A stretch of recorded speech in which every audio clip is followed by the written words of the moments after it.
Pila-pila lang. Pila lang.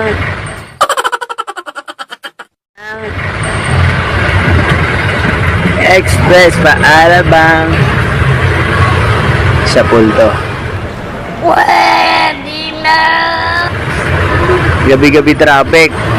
Pero okay lang, at least may pasahero.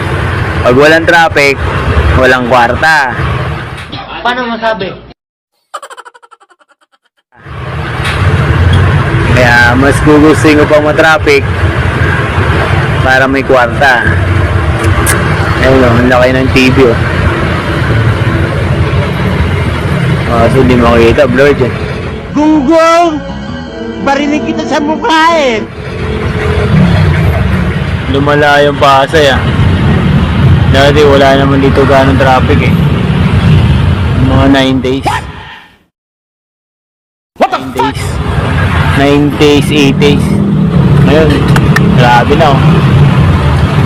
Wala na makita mga sakyan dito mga old model ah. Puro na mga modelo. Pati jeep nakamodelo na rin. Ayun ang patok oh. What? Bro, what are you talking about, man? Patok oh. No, yan ang mga patok ng Pasay.